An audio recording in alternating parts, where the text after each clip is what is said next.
Kita bertemu kembali di dalam pembahasan mata kuliah pengelolaan air tanah. Kali ini saya ingin membahas satu topik, yaitu pengelolaan berbasis cekungan air tanah. Jadi pertanyaannya, mengapa pengelolaan air tanah harus berbasis cekungan air tanah atau CAT? Nah, mari kita ulas secara sederhana, ya, secara primitif, sehingga kita dapat memahaminya dengan baik dan menerima dengan hati lapang, karena ini merupakan bahasan scientific base. Ya, mari kita mulai. Dan sekalian, saya ulangi lagi, setelah saudara memahami apa disebut dengan CAT, ya. Yang ini adalah singkatan dari cekungan air tanah, gitu ya. Ini saudara sudah paham, atau kita sebut sebagai groundwater basin, ya, gitu. Nah, setelah saudara paham ini, tentunya kita akan belajar atau memahami kenapa, ya, air tanah itu dikelola berdasarkan CAT. Nah, inilah sebetulnya yang sangat penting yang harus saya sampaikan, karena ini akan sesuai dengan givennya, ya, sesuai dengan air tanah, ya, sesuai dengan sifat dan karakteristik air tanah. Nah, untuk itu saya ingin kembali lagi lah, sebelum saudara ke sana, saya akan mengingatkan kembali bahwa di dalam kita belajar air tanah, ya, itu ada presipitasi, ya, di sini ada runoff, di sini adalah surface water, yang di sini ada infiltrasi, ada perkolasi. Ini muka air tanah, ya, kembali lagi ke sini, di sini ada groundwater, ya. Nah, kemudian di sini ada EVT dan seterusnya. Nah, yang ingin saya sampaikan adalah surface dan groundwater ini asalnya tetap sama, yaitu sumber utamanya adalah presipitasi atau curah hujan. Nah, dua ini saya ulangi lagi, ini adalah mengikuti hukum-hukum open channel, ya, karena sifatnya dia mengalir di permukaan, ya. Nah, kemudian yang groundwater itu mengikuti hukum-hukum aliran di dalam media berpori, ya. Maka ini nanti semua hukum-hukumnya itu berlaku di dalam open channel. Ini adalah pori, baik itu fracture antar butir pori maupun lubang-lubang pelarutan. Nah, karakteristik ini sangat berbeda. Jadi tidak bisa dibedakan penanganan surface water dan penanganan groundwater. Karena apa? Sifatnya berbeda, karakteristiknya sangat berbeda, ya. Walaupun ini dalam satu kesatuan siklus hidrologi, itu harus dipahami dulu. Jadi tidak bisa kita itu kan sama-sama air, tidak bisa, ya. Givennya, hukumnya alam itu sudah demikian berbeda. Nah, ini diwadahi, yang surface water itu diwadahi dalam wadah yang namanya das, ya. atau watershed atau wilayah sungai atau itu. Ini wadahnya adalah cat. Ya, jadi sangat berbeda. Ini adalah di open channel tadi, ini adalah di dalam batuan, di dalam media berpori. Nah, dua sifat inilah sebetulnya yang tidak bisa disamakan. Ya, jadi SW itu harus dikelola berdasarkan das atau watershed atau wilayah sungai. Groundwater itu dikelola berdasarkan CAT. Batas das dan batas cat itu jelas berbeda, gitu ya. Satunya ini adalah berbasis surface, ya. Ini adalah subsurface. Ini adalah yang mendasari kenapa air tanah dikelola berdasarkan CAT. Karena wadahnya adalah CAT, itu ya. Jadi wadahnya ini adalah dasar pemikiran kenapa air tanah dikelola dengan CAT. Nah, sekarang ini adalah yang sudah saya sampaikan berkali-kali gitu ya, supaya saudara paham gitu ya. Jadi ini adalah das, ya, ini adalah das, ya, ini adalah das, ini adalah cat. Ini membedakan adalah ini adalah dasarnya morfologi, surface berkaitan dengan air permukaan. Ini dasarnya adalah geologi, hidrogeologi bawah permukaan yang kemarin sudah kita bahas apa? Hidrolik, karakteristik dari batuan. Batasnya itu adalah batas hidrolika batuan. Kalau ini adalah batasnya topografi, surface, morfologi. Kalau ini tentunya pasti dia sebagai wadah air permukaan. Ini adalah wadah air tanah. Nah, yang paling penting adalah harus kita pahami bersama bahwa sebetulnya das itu sebetulnya satuan wilayah pengelolaan sumber daya air untuk air permukaan. Sedangkan cat itu wilayah pengelolaan sumber daya air untuk air tanah.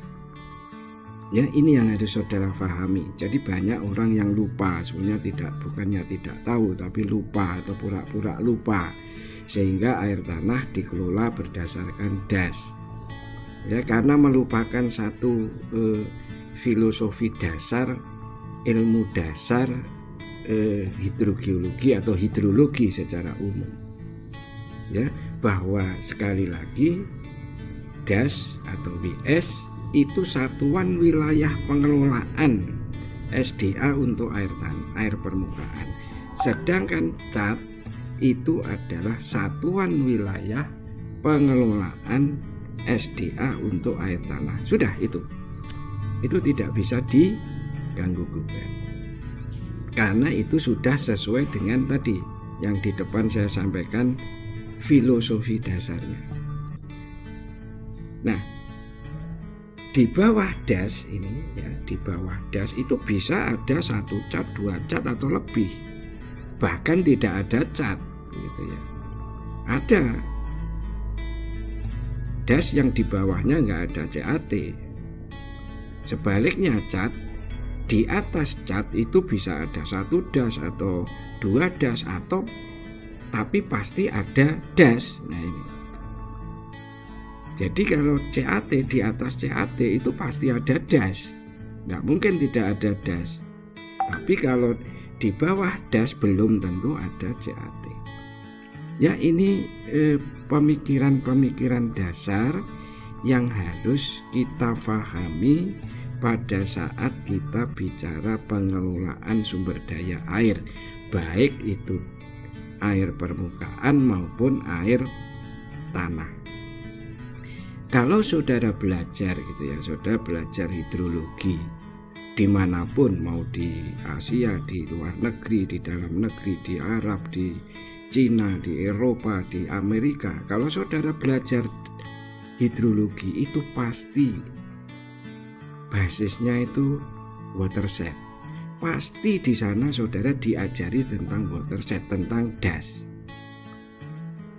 Demikian saudara mau belajar di Cina, mau di Arab, mau di Eropa, di Amerika belajar hidrogeologi, itu saudara akan belajar tentang groundwater basin. Itu pasti dimanapun, itu sudah karena itu sudah merupakan ilmu dasar di dalam ilmu hidrogeologi, CAT atau groundwater basin. Jadi kalau ada pihak yang menyatakan bahwa cat itu tidak ada, cat itu hanya rekayasa, maka ya yang menyatakan itu harus sekolah balik ke SD lagi, karena dia tidak belajar tentang siklus hidrologi tadi. Ya siklus hidrologi itu dipelajari di SD. Nah, dari surface water, groundwater itu sudah demikian. Saudara mau belajar dimanapun juga seperti itu, givennya seperti itu.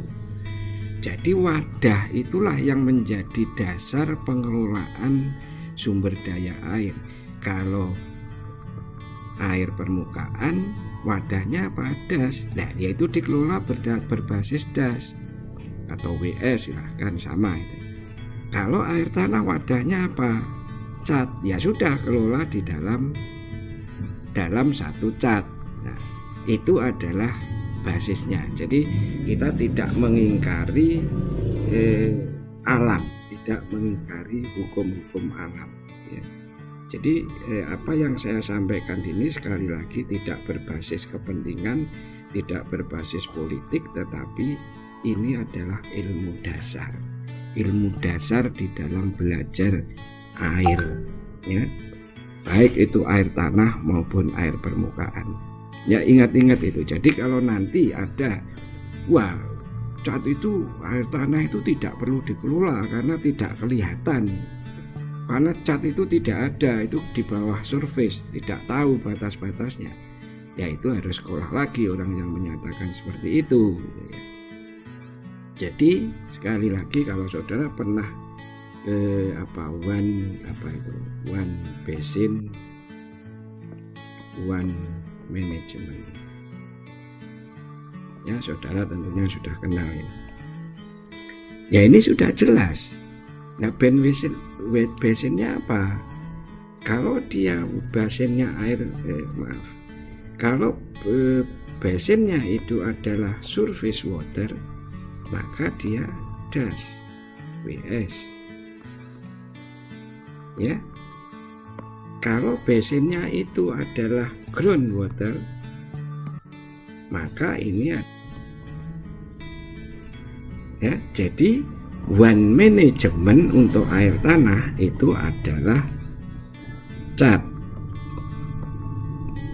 One manajemennya air permukaan itu adalah das. Ya, itu harus kita pahami. Nah, bagaimana kalau kita lupa? Bagaimana apakah kita bisa mengintegrasikan antara air tanah dan air permukaan? Bisa, sangat bisa. Namanya saja one management, ini adalah harus integrated. Integrated itu bukan wilayahnya. Wilayahnya tidak bisa integrated karena wadahnya sendiri-sendiri. Yang integrated itu adalah apa? Programnya. Program-program kegiatan. Water Resource Management. Jadi kegiatan program pengelolaan sumber daya air itu harus integrated. Programnya, jangan wilayahnya. Wilayahnya tetap sendiri-sendiri. Ya, itu. Jadi yang dimaksud integrated itu adalah programnya. Ya, bagaimana mengintegrasikan program WS, SW dan GW, bagaimana mengintegrasikan program-program di dalam CAT dan DAS itu adalah benar diintegrasikan. Jadi ini dan ini itu diintegrasikan, tapi yang diintegrasikan adalah program-program kegiatan water resource manajemennya, ya. Jadi bukan wilayahnya yang dipotong-potong gitu. Nah sekarang gambarannya gimana gitu ya. Ini saya ingin menggambarkan dengan cara anak SD aja lah ya. Ini kalau saudara basin, sekali lagi ini ya gambaran ya, jangan dianggap bahwa groundwater basin itu ada ya, karena yang menganggap bahwa groundwater basin itu seperti kolam atau danau di bawah permukaan. Nah itu salah itu ya, karena pemahamannya begitu, bayangannya bahwa CAT itu kan cekungan air tanah yang ada di bawah tanah, berarti itu seperti kolam, seperti danau. Salah, bukan. Jadi sekali lagi CAT itu adalah wilayah yang dibatasi oleh batasan hidrogeologi, yang itu kita sebut adalah karakteristik hidrolikanya, perbedaan hidrolika batuannya. Jadi ini adalah hidrolika batuan, perbedaan hidrolika batuan. Nah itulah batasan hidrogeologi. Di dalamnya ini ada batuan seperti ini, apapun di sini, mungkin ada patahan, ada apapun di sini, ya. Nah kemudian di dalam ini ada namanya air, gitu. Ya, nah seorang yang belajar hidrogeologi ini harus paham, karena apa? Hidrogeologi belajar wadah yang mengandung air. Ini wadah. Jadi yang ada di sini itu adalah wadah. Ini itu wadah yang kita sebut sebagai CAT tadi. Ya, ini CAT. Ini kita sebut CAT. Jadi sebuah wilayah yang dibatasi oleh batasan hidrogeologi, di mana ada recharge area, ada pengaliran, dan ada. Nah, kalau CAT sebuah daerah yang dibatasi oleh batasan hidrologi, nggak ada recharge-nya, ya itu bukan CAT. CAT itu pasti ada recharge dan discharge area. Ya, itu paham ya. Jadi itu pemahamannya. Nah, sekarang mari kita berpikir bahwa kenapa one management itu harus dilakukan di dalam satu wadah. Ya, kalau air tanah CAT, kalau surface water itu DAS. Ya, kenapa? Nah, itu karena ada di dalam satu wadah, gitu ya. Ini saya gambar ulang lagi ya. Intinya adalah apa yang terjadi di dalam wadah ini. Ya. Ini tadi batuan, ada ini, ada sesar, ada macam-macam. Ya. Apa yang terjadi di dalam terjadi di dalam ini ya akan terjadi di dalam basin itu. Misalnya saudara gelas ini saudara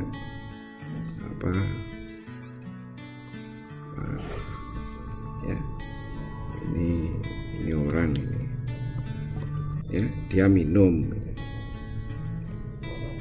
pakai sedotan itu ya.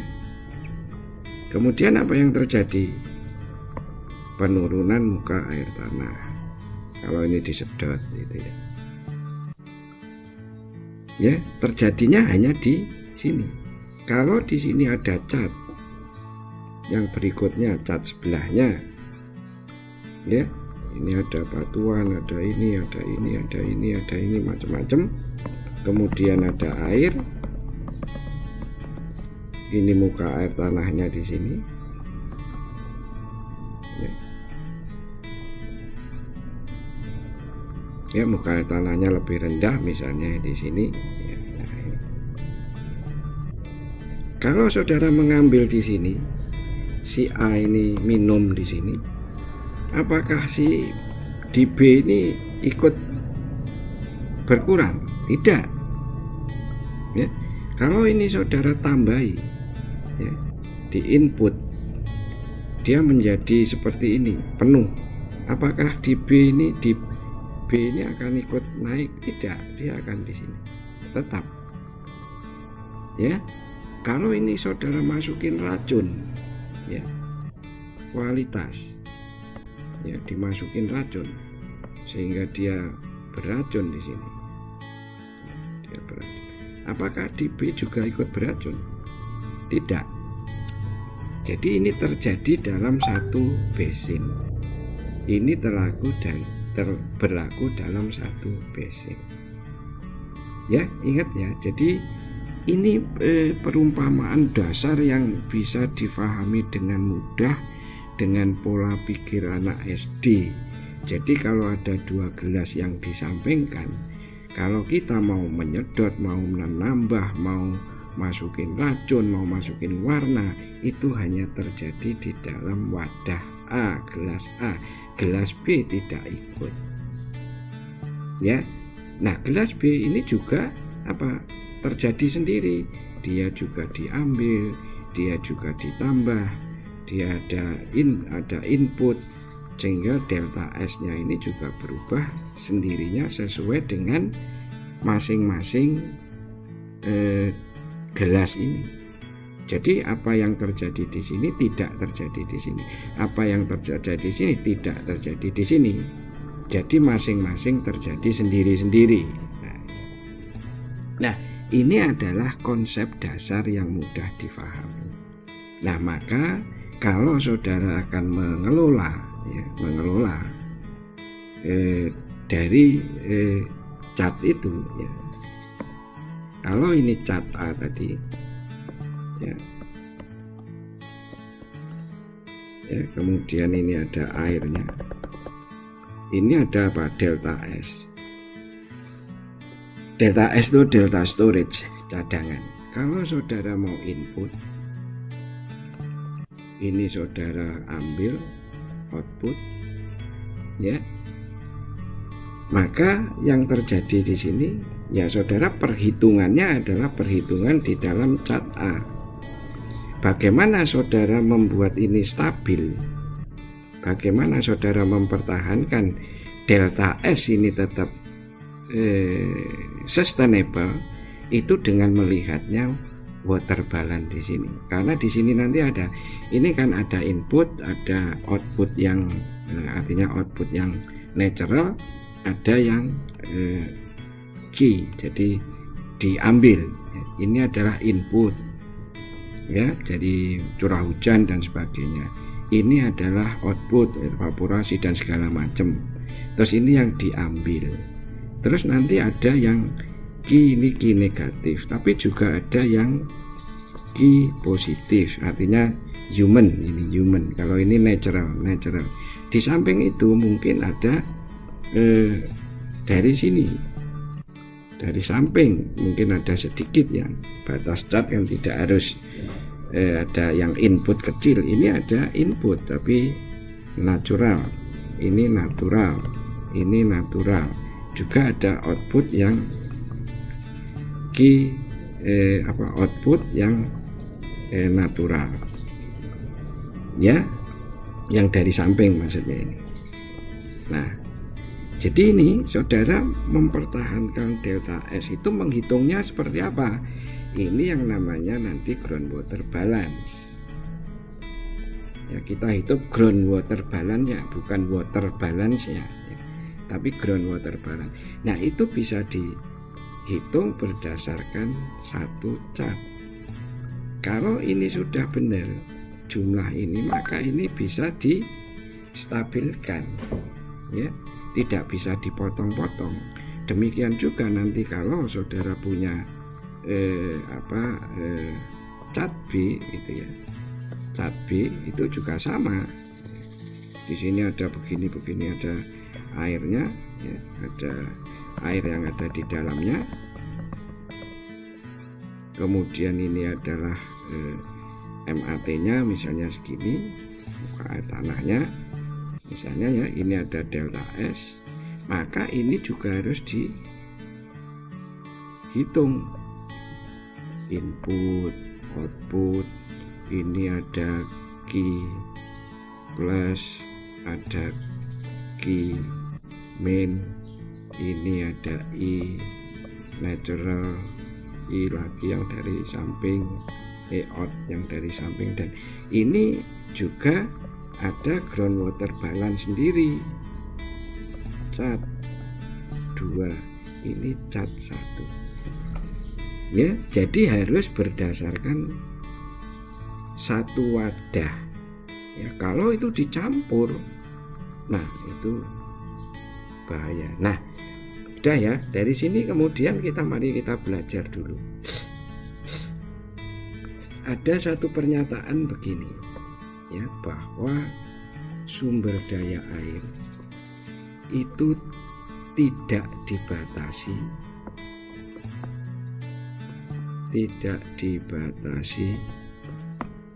oleh batas admin. Ini kita sepakat semua ya, batas administrasi tidak bisa dibatasi. Ingat itu. Jadi di dalam pengelolaan SDA, di dalam belajar sumber daya air, itu tidak bisa dibatasi oleh batas administrasi, karena batas administrasi itu adalah man-made ya, berdasarkan surface, berdasarkan political atau apapun, berdasarkan kesepakatan human, manusia, bukan kesepakatan alam ya. Kalau SDA itu harus mengikuti kesepakatan natural alamnya. Jadi SDA tidak dibatasi oleh batas administrasi. Alasan utamanya adalah ini, karena air itu mengalir. Mengalir itu tidak bisa, oh batas administrasi saya belok, oh itu batas kabupaten saya belok, tidak bisa. Jadi SDA tidak boleh dibatasi oleh batas administrasi. Jadi pengelolaan SDA ya, pengelolaan SDA tidak dibatasi oleh batas admin. Itu sepakat, semuanya sepakat ya. Misalnya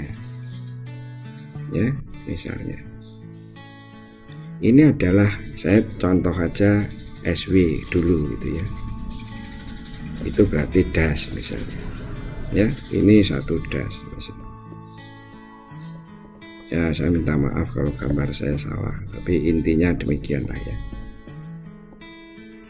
Nah, ini sungai Orde 1 dan sebagainya. Misalnya ini das, ini kan wadahnya air permukaan. Terus kemudian saya di sini, wah ini kabupaten A, ini kabupaten B. Nanti kalau si A ini atau si B ini mengelola sumber daya airnya di wilayah ini sangat baik, dengan ketat, mengelola dengan baik sekali, komitmennya tinggi. Tapi si A ini, kabupaten A ini seenaknya tidak melakukan apapun terhadap das ini. Apa yang terjadi? Tetap rusak ya, karena ini A ini, das di sini upstream ini bagian dari downstream. Ini upstream, ini downstream. Ini rusak, ya ini tetap rusak. Saudara mau memperlakukan ini dengan baik, kalau di sini dirusak, ya tetap saja semuanya rusak. Jadi tidak bisa berdasarkan batas administrasi. ya, sama. Sekarang kita lihat GW, ya. GW ini apa? Cat, ya. Nah, mari kita lihat. Kalau misalnya ini begini, misalnya cat ini, ini misalnya ini gambarnya gini, ini batas catnya, terus ini ada ininya, ini manusianya, ini manusia, ini batuan dan sebagainya. Kemudian, nah, ini kabupaten A, ini kabupaten B, ya. Tapi ingat, ini batas ini adalah batas di permukaan, ya.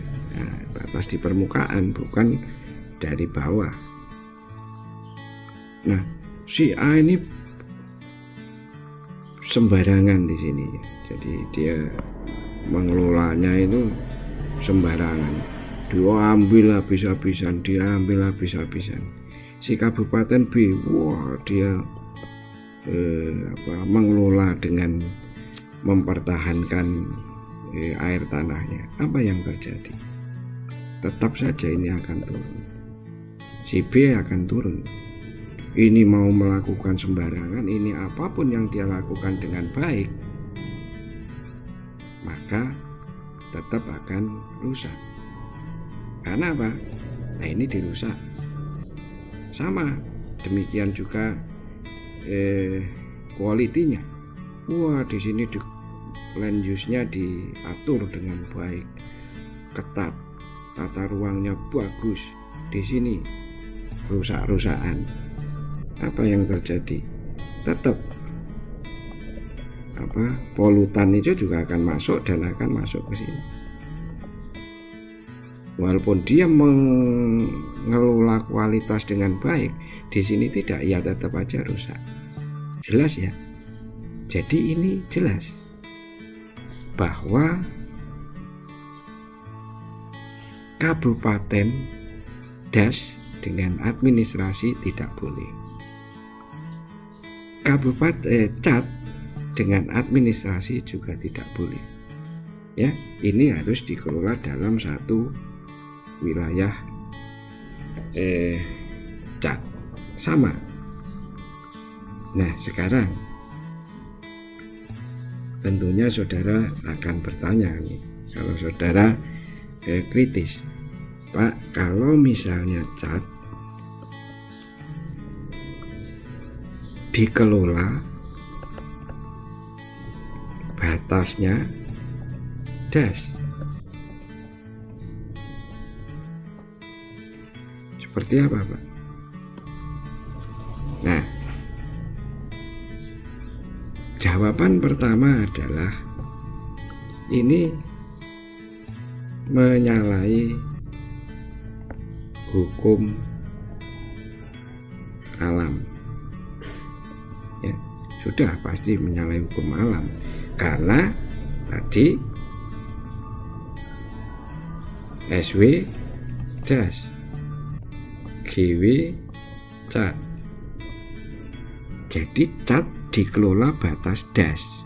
Nah, ini menyalahi hukum alam. Ya. Terus kalau sudah lihat yang saya jelaskan di atas tadi, di atas ini dan ini kan menyalahi one basin one management. Ini menyalahi one basin one management, jelas. Karena ini satu basin tidak dikelola satu manajemen. Ini satu basin tidak dikelola dalam satu manajemen kabupaten A dan manajemen kalau B yang berbeda. Jadi pasti ini menyalahi konsep one basin one management. Ya. Terus berikutnya menyalahi apa lagi? Ya menyalahi yang saya sampaikan tadi di atas tadi. Apa maksudnya, Pak? Administrasi itu dasarnya apa? permukaan loh. Das itu dasarnya permukaan. Nah, kalau di batas administrasi dilarang, seharusnya cat dikelola batas das itu juga dilarang menyalahi. Ngerti maksud saya? Ini loh. Ya. Ini kan kita sepakat, siapapun nggak akan ada yang setuju. Karena apa? Ini batas ini, ini kabupaten administrasi. Nah, sekarang saya nanya, das itu batasnya apa? Permukaan. Kabupaten itu apa? Permukaan. Batas administrasi itu kan permukaan. Das itu kan permukaan. Berarti kasusnya akan sama seperti ini. Ya. Jadi kasusnya adalah, maka ini akan menyalahi batas, atau bukan menyalahi ya, melanggar. Jadi kalau saya tulis, jadi itu ya, when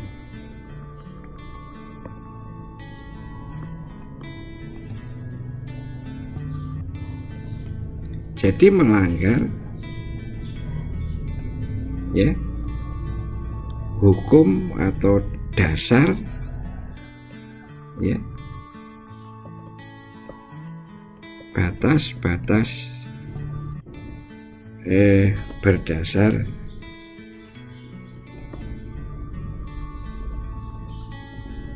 batas wadah tadi.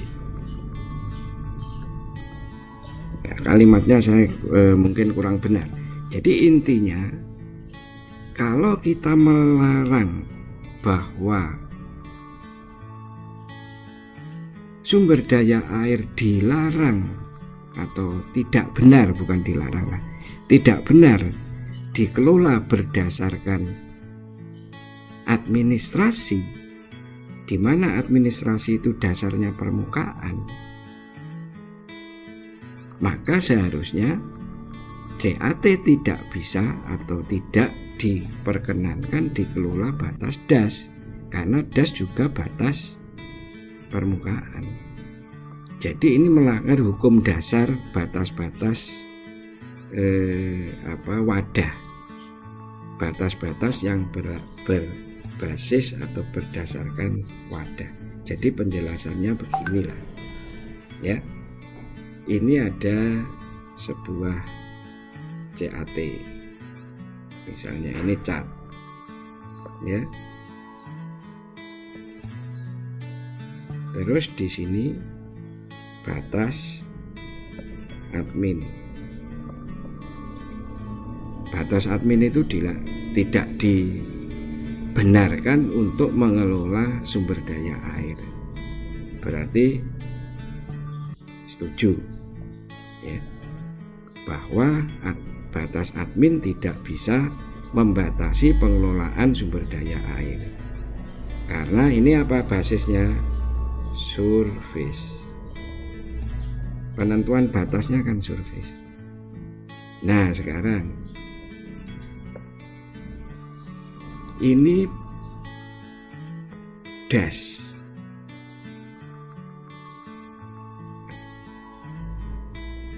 Ya, itu batas das.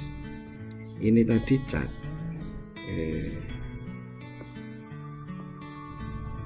Ini adalah cat A.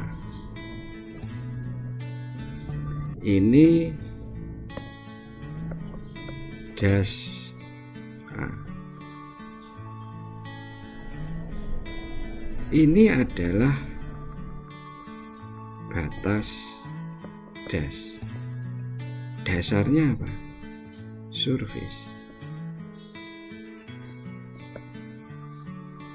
Jadi apa? Setuju kan? Setuju tidak bisa cat dikelola berdasar das. Karena ini kasusnya sama dengan. Jadi cat sekali lagi tidak bisa dikelola berdasar batas administrasi. Semua setuju karena sumber daya air tidak bisa dibatasi oleh batas admin, dan batas admin itu dasarnya adalah surface. Sekarang cat dipotong oleh das. Menurut analogi yang di batas admin tadi, maka harus tidak setuju apabila cat dikelola berdasarkan das. Alasannya apa? Sama seperti batas admin tadi.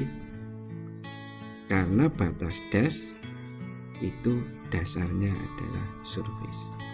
Ya. Ini adalah pemahaman yang harus saudara pahami, saudara tonton bolak-balik itu nanti. Ya. Jadi apa yang saya sampaikan di sini ini adalah berbasis ilmu sains murni. Tidak ada kepentingan, tidak ada politis di balik itu semua, tetapi ini adalah scientific base. Ya. Jadi kesimpulan akhirnya adalah cat itu wadahnya air tanah, das WS wadahnya air permukaan. Keduanya harus dikelola sesuai wadahnya masing-masing. Tidak bisa dikelola berdasarkan batas satu dengan lain, batas ini dengan itu, tidak bisa. Harus sesuai dengan wadahnya. Maka di situ akan terjadi yang namanya one basin one management. One basin one management. Basin di sini adalah sesuai wadah masing-masing. Wadah air tanah dan wadah air permukaan. Ya, itulah satu alasan kuat yang berbasis saintifik, ya, ilmu dasar given oleh alam yang tidak bisa dilanggar oleh kepentingan apapun, karena itu sudah given. Ya, saya kira demikian. Semoga saudara memahami dan bisa menjawab kenapa CAT groundwater dikelola berbasis CAT. Itu ya. Terima kasih.